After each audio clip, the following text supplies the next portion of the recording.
UFC Baku just wrapped up, and it is all but official that Jamahal Hill is easily, and I mean easily, one of the most overrated fighters and without question, one of the worst champions that we have seen in the history of the sport. That dude just went out there. He looked like he was walking on tacks, man. Jamahal Hill's sloppy ass footwork, and he had zero intent, what it looked like, to go out there and actually win this fight. But a lot of that had to do with the masterclass on the feet that we saw from Rountree Jr. And listen, it might not have been the most exciting fight that we've seen, but it was a very smart and technical breakdown from Rountree. He was dominating Jamahal Hill from start to finish, and why really risk it when you got a dude in front of you who doesn't even want to go out there and try to actually win the damn fight? I mean, Jamahal Hill's corner's out here like, it's a close fight, man. Yeah, keep it going. What's there to keep it going? You're getting absolutely dominated. You're getting your legs blown apart. I mean, he had zero urgency to go out there and win the fight from what it looked like to me. But in this video, I'm going to recap the entire card. We're going to talk about every single fight because I thought that this was an okay card, right? I feel like coming in, it had a ton of hype, and don't get me wrong, we had some good fights. I mean, the Nazim Sadykhov fight, that was an unbelievable fight with Nicholas Motta. That was batshit crazy, so we'll discuss that. But I thought the card was okay, right? I feel like there was more hype to it than what it actually ended up producing, but I still enjoyed this card as a fan. But let's waste no time, man. Hop right into this and start with the main event between Jamahal Hill and Rountree. And just as I predicted coming into this, guys, listen, I know a lot of us out there felt like Khalil was going to dominate this fight, right? And I said in my breakdown, a lot of people laughed like, man, what are you talking about? Jamahal Hill should grapple. He shouldn't grapple. He's got volume on his side. He's a powerful striker, Jake, man. Come on, Jamahal Hill, sweet dreams. They call him sweet dreams. And I even was kind of doubting my pick. I'm like, Jamahal Hill, man, he's walking out to 100 shots by Young Dolph. I heard the instrumental in the background, and I'm like, dude, I might be regretting this pick. But no, at the end of the day, we all know Jamahal Hill. He's going to move around out there, walk on the canvas like he's walking on some damn tacks, like, you know, he doesn't have his feet under him, right? And he's got his back foot kind of triggered. He's telegraphing everything he does, and that's just the reality of Jamahal Hill. He's got devastating power in his hands. We know that. He's a powerful guy, but he's just too damn sloppy, right? And I said coming into this guy, you know, people want to rip on Jamahal Hill, right? We all kind of rip on this guy. He talks a lot, and he kind of has became a troll inside the UFC. But the bottom line is this dude, he has not been the same guy since the Achilles injury, right? And that's something we see in other sports. We see it with running backs. We see it with receivers in the NFL, whatever it might be. When you blow out your Achilles, man, you come back and you may not be the same. Some people came back and it's like it never happened, but it does affect a lot of people. And we even saw before that, Jamahal Hill's never been known for his footwork. He's an overextender, right? He gets himself out of position. And if you are a smart striker, you could go out there and have a field day with Jamahal Hill. And that's exactly what you saw, right? Rountree making some adjustments in his camp, right? It was very clear that his strength and conditioning work has been paying off, right? And one of the things that I was concerned about, is Khalil going to gas in this fight? Because I expected him to look dominant in the early rounds. I mean, that low kick from Khalil was absolute money all night long, and you could see the difference. Jamahal Hill was kind of slapping some of those leg kicks out there, which I was surprised by that, because typically Rountree in that Muay Thai style, he does a great job dealing with low kicks, but Jamahal was landing some good ones, and then we just saw Khalil get kind of pissed off and return him with his own and really dig in, you know, and he's a Muay Thai maestro out there, man. He is a Muay Thai wizard, and he brought in, I can't remember his name, the coach from the UK that works with John Haggerty, who's one of the best Muay Thai guys out there. It clearly paid off. The precision, the accuracy, the speed, and just the overall technical approach from Khalil, I thought was beautiful in this fight. He didn't need to go out there and slug it out with Jamahal Hill. Why would you do that when you're clearly better than the other guy? Right? Khalil is a much better fighter than Jamahal Hill. That was my breakdown for this fight, essentially.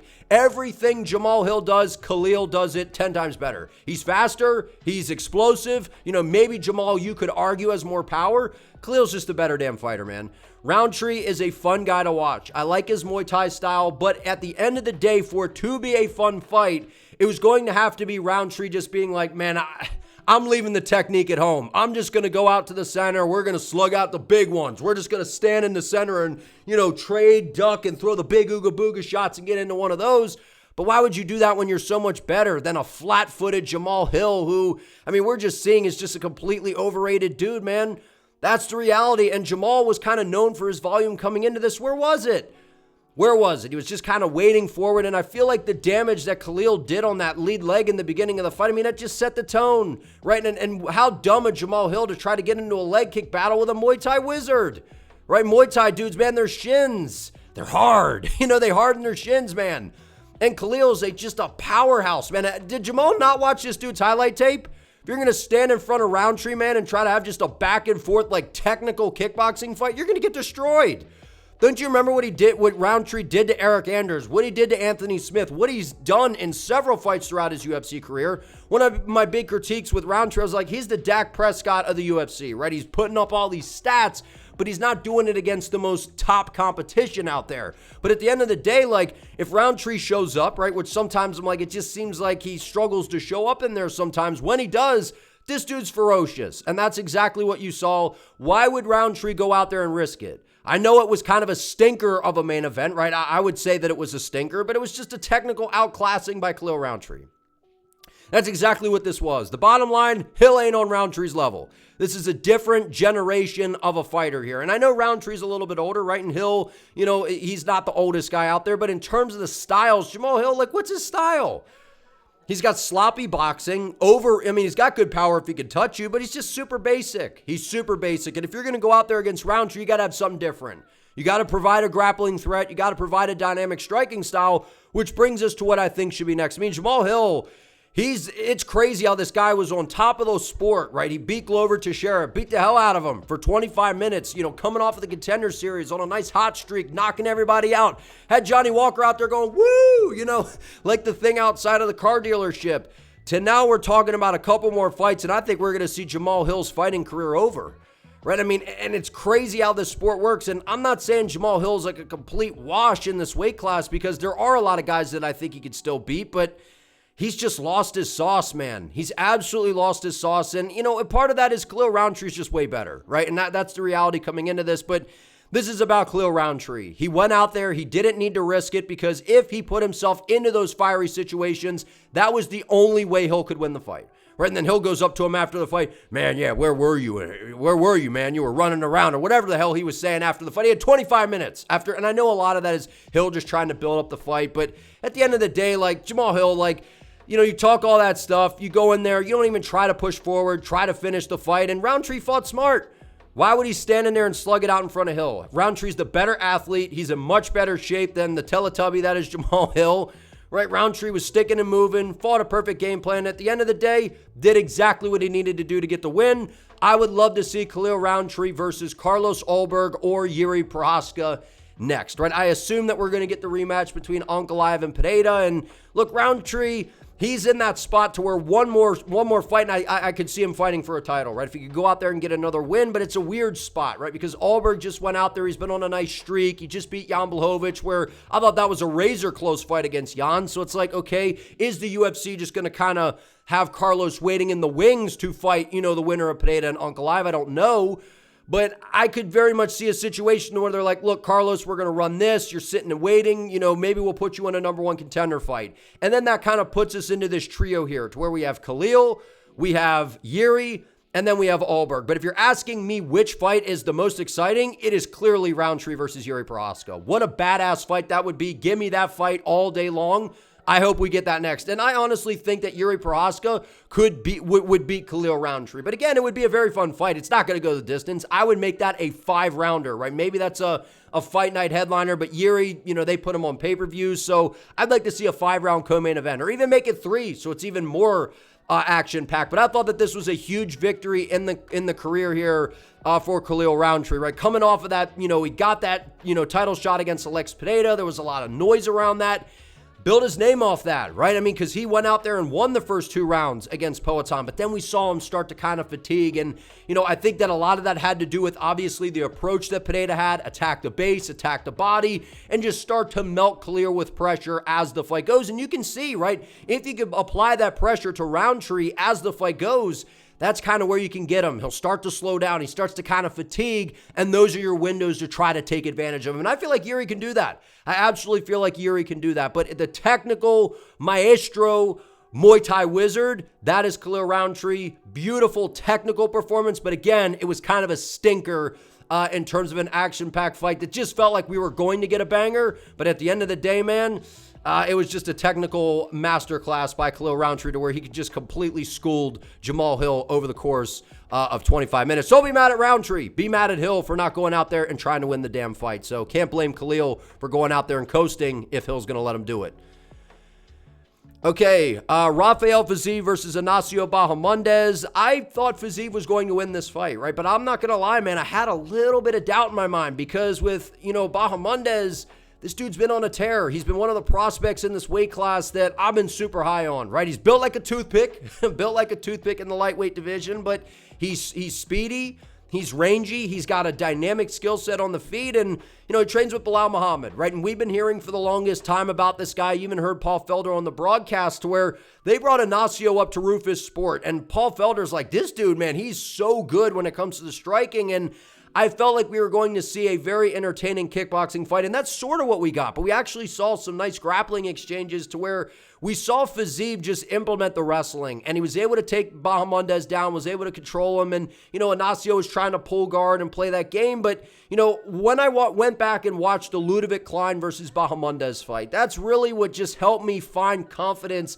in picking Rafael Fiziev, was just that stout, lower center gravity guy, because for as long and rangy as Bahamondes is, for a guy that's, I think he's 6'3", he's like the tallest guy in the weight class, he doesn't fight that long rangy style. He likes to kind of get into the phone booth, put this pressure on you to where he can get you to open up and land those straight, clean shots, but that's not the way to beat Fiziev. I feel like Bahamondes was going to have to fight from the outside, stick and move, use the front kicks, and he just didn't have an answer. He started to land some good shots as the fight played out, but it was the strategic game plan of Rafael on the feet. He was switching stances, which I expected. He's got beautiful Muay Thai technique. He's fast. He's explosive. And I just felt like the boxing and the combinations were going to score and win for Fiziev all night long. But we even saw him take down Justin Gaethje with ease, right, in the rematch. And I'm like, if he's taking down Gaethje, I think he's going to take down Bahamondes. And one of the things that haunts a guy like Ignacio when you're that tall in a weight class where everyone's shorter than you pretty much, you have sloppy boxing defense. And that's just what I saw coming into this fight. They rely on the height, kind of pulling away and getting out of range. And we just saw Fiziev, right? He was in the matrix, leaning back. Matrix Fiziev, man. Great head movement, sliding back out of range. And we know Fiziev is one of the better strikers in this weight class. And to be honest with you, this isn't a big setback for Bahamondes. This was a big step up in competition. He'll be back. He's, rattled off some nice victories for himself. But this is about Fiziev, man. That was a very, very good performance because he lost to Justin Gaethje the first time, blew out his knee against Gamrot, came back on short notice against Gaethje, lost again, so he dropped 3, right? Even though one was an injury, dropped 3. Now he's back in the win column. I'd like to see Fiziev get someone, obviously ahead of him in the rankings now. Maybe they run the Gamrot fight back. I'm not quite sure kind of what they're thinking. Maybe Fiziev versus Hooker. That would be an amazing fight, right? Give Fiziev some fun matchups. This guy's a fun fighter, and, it was a great performance. And what we've seen from him was even the takedown defense, right? Ignacio was trying to initiate some of the grappling. We saw some good takedown defense from Fiziev as well. His wrestling game and overall skill set has very much improved throughout his career here. Was very impressed from Rafael in this fight, mixing everything together, digging in on those combinations, letting the kicks go, flying back like he's in the matrix, avoiding shots, mixing into grappling, landing some good ground and pound from top positions. I like what we saw from Rafael Fiziev. Give him a guy inside the top of the weight class, maybe like a Dan Hooker or something like that. And Bahamondes, he's probably going to fight somebody unranked next, but this guy, he's definitely going to be a problem moving forward. This is a big step up for him, and it wasn't like he just got dominated, right? He had some good moments in this fight, learning opportunity for Bahamondes. I was just kind of surprised at how easily Fiziev was able to take him down. So we're going to have to see Bahamondes kind of plug and play with the grappling and improve in that aspect of his game. But really solid performance by Rafael over in Azerbaijan. He was feeling it coming into that. So big win for him, man. Curtis Blaydes, Rizvan Kuniev. I'm going to be honest, man. I picked Kuniev to win this fight, and I thought he won, right? And I know I'm not going to say it's a robbery because at the end of the day, close fights aren't robberies, but the first round, like, yeah, it was Blaydes' round, but he didn't do much of anything. I know he landed some decent shots and was kind of throwing some little pitter-patter BS shots in the clinch and kind of humping Kuniev from the back. He was like, up against the fence, and I'm like, whatever, they're going to give him the round. And then we saw Rizvan really put it on Blaydes in the second round, man. He had his face completely busted up, battered, was landing a beautiful right hand, was backing him up, was landing some really good shots. And, he had a few moments in the third, but Blaydes just controlled him up against the fence, man. And that is really what won Curtis this fight, was just that controlled time up against the fence, not allowing Rizvan to be out in space, utilizing some of that speed that we clearly saw. He had a little bit of a speed advantage, right? And that's what I said coming into this fight was, look, Kuniev's not some just fat-ass heavyweight, right? Some lazy fat guy in there that's just going to move around, wade forward like Hamdy Abdulwahab, right? This is a dude that could actually move, right? He actually has a pretty dynamic skill set, and we saw that, right? I mean, he got thrown right into the Shark Tank here against Curtis Blaydes, and I thought that this fight was really, really close. I'm not going to say robbery, but I thought that if you're saying who landed the more damaging shots and, won in terms of damage, it was clearly Kuniev. But in terms of the up against the fence, kind of just honing on Kuniev, humping him, all that kind of stuff,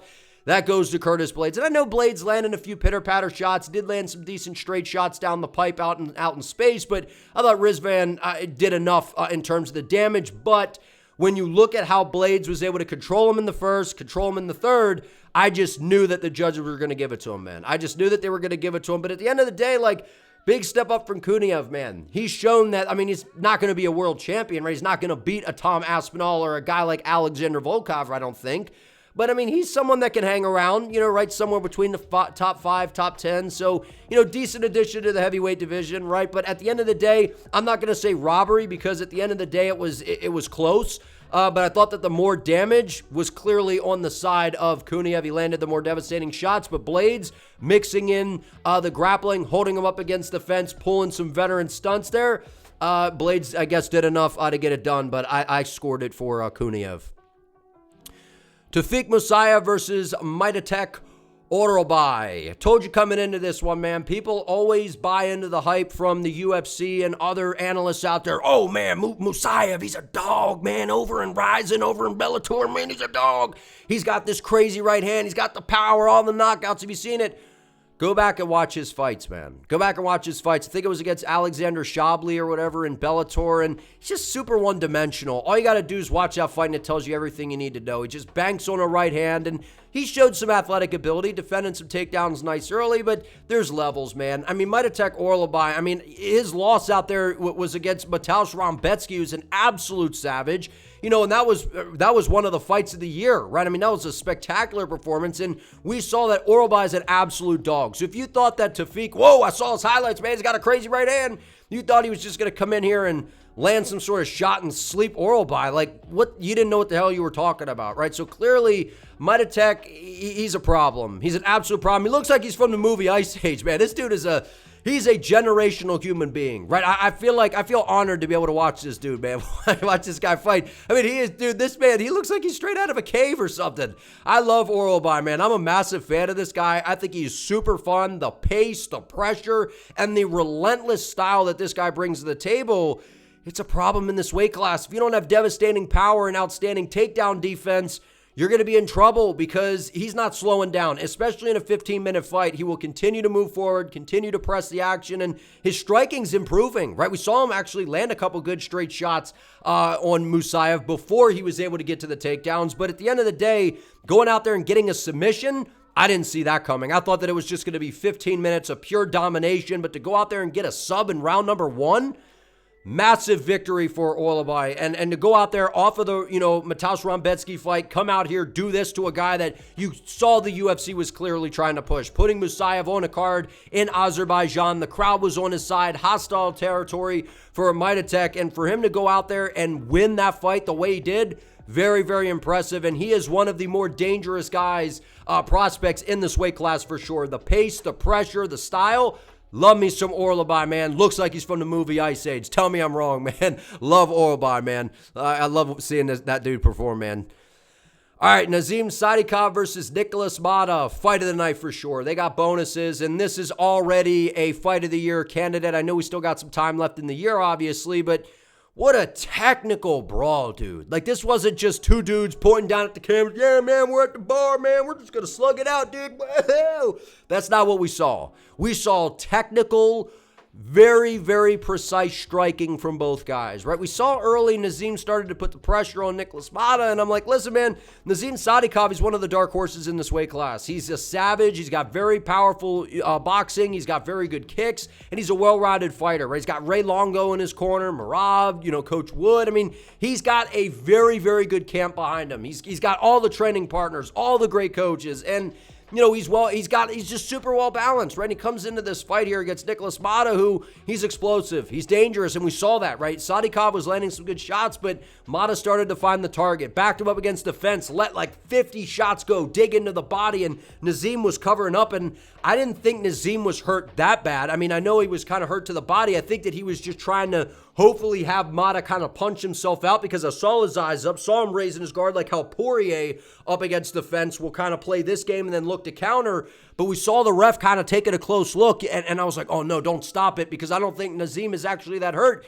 And then you saw him pick that opportunity, throw a good counter shot, and we saw Motta slow down. We saw him kind of blow his load a little bit, dog. And then Nazim put the pressure on him, got in the pocket, started to let some nasty combinations rip, and then one of those right hooks just smash on the button on the chin, sits Motta down, and is able to get the finish in round number 2. Spectacular performance by both guys, man. There was no loser in this fight. Obviously, Nazim won the damn fight and got the KO, but Motta going out there, absolute savage, going back and forth with one of the most dangerous guys on the come up in this weight class. Very, very fun performance by both of these guys. And like I said, this wasn't just some two dudes out there like, scrapping out there. This was a technical brawl type of fight, man. It was super fun to watch. It was the best fight of the night for sure. And a big win for Nazim Sadykhov. I've been telling you guys about this dude. He is technical. He's dangerous. And he's someone to keep your eye on in this weight class. Big win for Nazim Sadykhov. And Nicholas Motta showing you this dude is also a very dangerous guy in this weight class as well.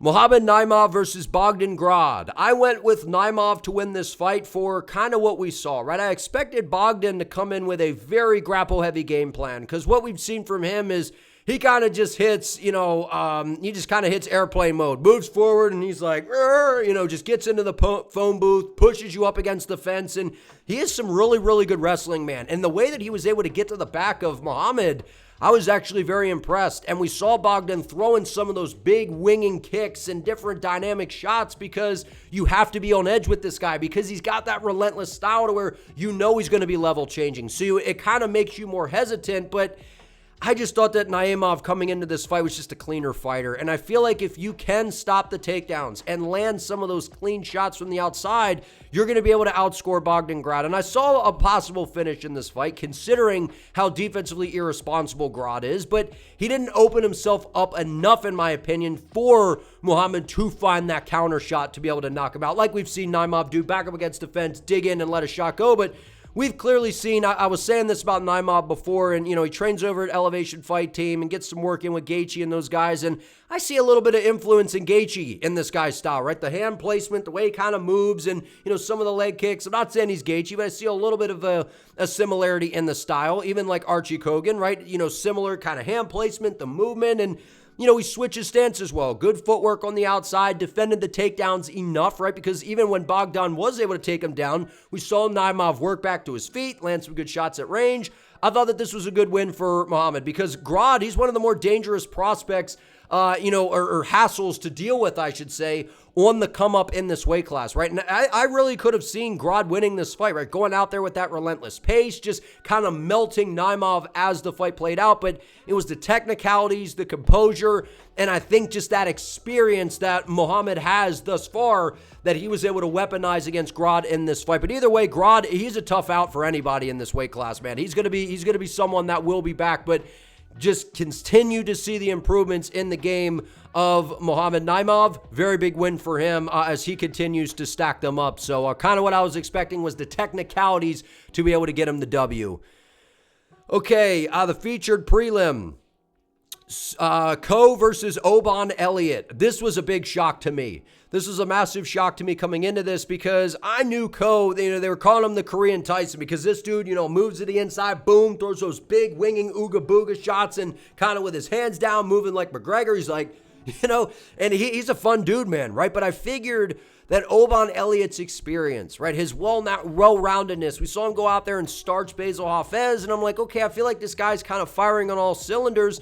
I think he'll level change whenever Ko gets a little too reckless, but the problem is I underestimated how good the grappling was of Ko. I just didn't see him going out there and completely dominating Elliott for 15 minutes. I mean, this fight was in no way, shape, or form close. He was outlanding him on the feet, taking him down, implementing his judo, getting some beautiful throws, just completely bitched and punked Elliott in this fight. This was absolute domination. Super impressed by Ko, and clearly someone to watch in this weight class. Maybe Elliott was a little bit overrated, clearly coming into this, but I just think that it was clear as day that Ko's just that damn good, man. And I'm always nervous of, these prospects whenever they make their debuts because we always see, especially against a guy that's got some experience now and he's been, showing these gradual improvements, has Oban.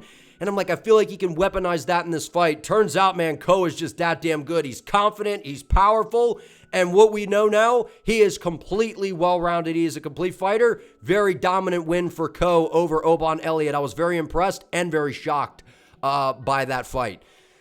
Ismail Naurdiev versus Jung Young Park. I went with Park to get this one done because I just expected the veteran presence of Park to take over, and I'm glad that Park won this fight because Ismail, what a dirty motherfucker he was in this fight. I poked him multiple times through the knee, which it was like, I understand guys are raising up and down, but the knee was clearly down, man. It was clearly down through the knee, cut Park open bad. And I was like, oh man, this fight's going to get stopped. And then I see the Iron Turtle get up and he's like ready to go. And I'm like, they're going to continue. And then Jung Young Park goes out there and just absolutely wills his way to victory. I absolutely love the Iron Turtle. And that's what I expected in this fight, right? Obviously not so many damn fouls on the side of Ismail. And I was hoping that he was going to lose after all the damn fouls.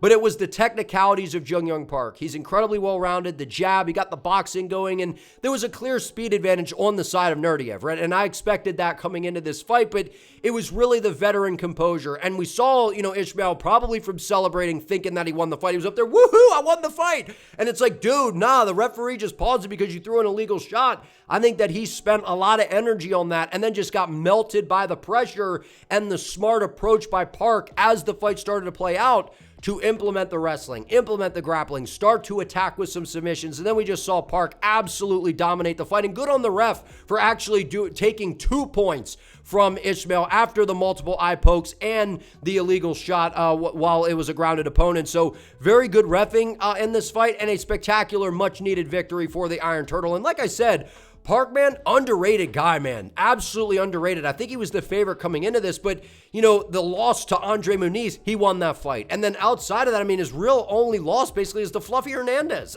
Jung Young Park, he's a well-rounded guy, excellent submissions, good wrestling, and very good boxing on the feet. Was super happy to see him get this done after all the damn fouls that we saw from Naurdiev. And shout out to Park for continuing, man, because I was almost certain that the fight was going to get stopped, but the well-roundedness and the veteran experience along with the composure clearly helped Park get this one done. Great win for the Iron Turtle, man.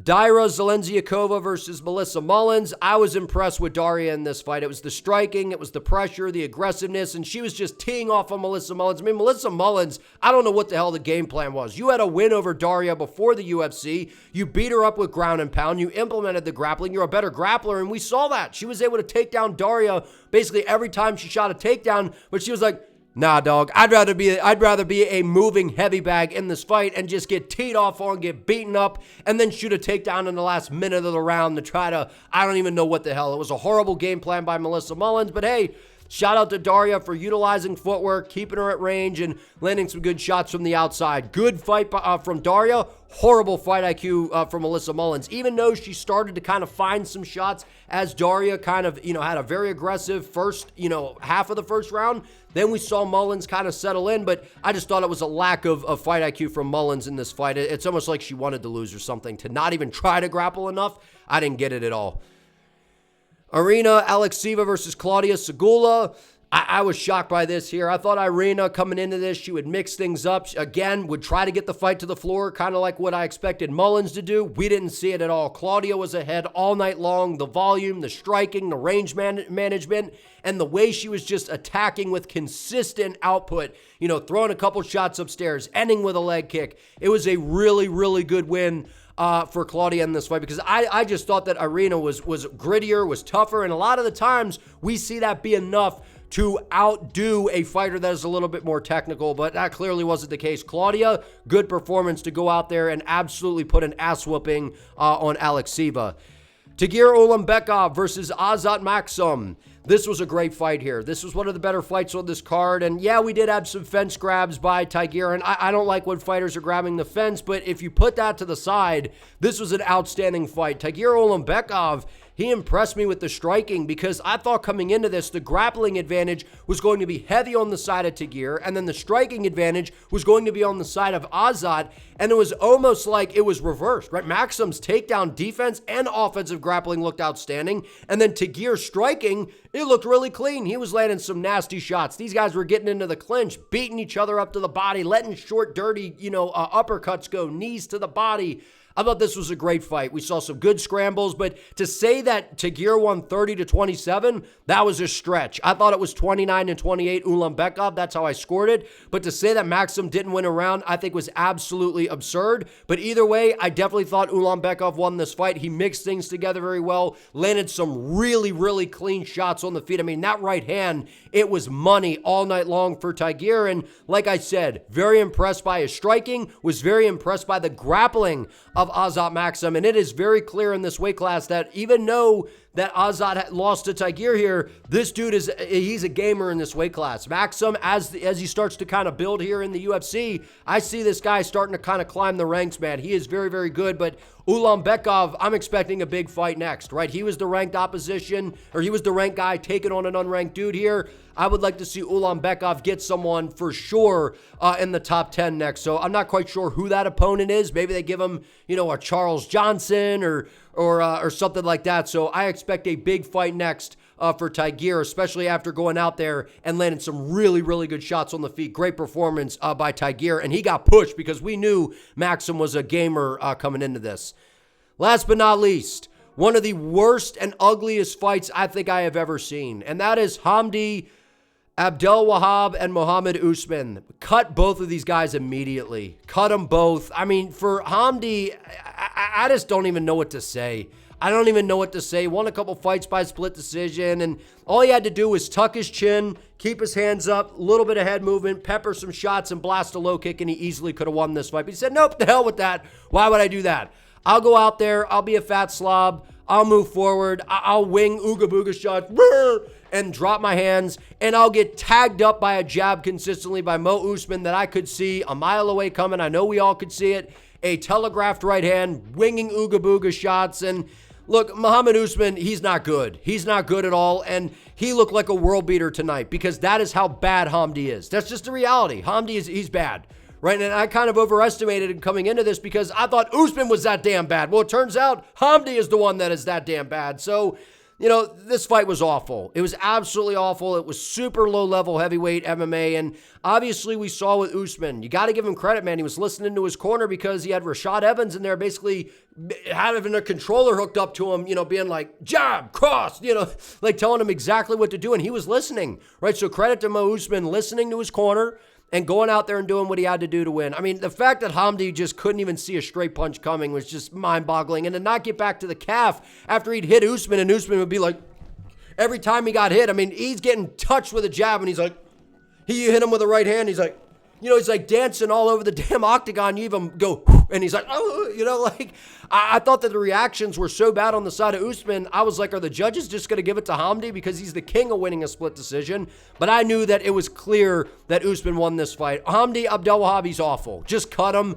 We don't need to see that again. And Mohammed Usman, I know he got the win, but I guess towards the lower tier, he's kind of right there with those guys. I mean, he looked better as the fight progressed, but Still not good. Still not good. It is clear that Hamdy, he is just that awful. He's overrated. I kind of had him overrated coming. I'm not saying he was going to be a champ or anything, but I thought he was clearly better than Usman coming into this fight. I still think he's the better fighter. All he had to do was tug his chin, move forward, throw some peppering shots, little subtle head movement, parry a few shots, land that leg kick from the outside, and he easily could have won this fight. But he said, the hell with that. I'll just get picked apart by a sloppy-ass fighter in Mo Usman.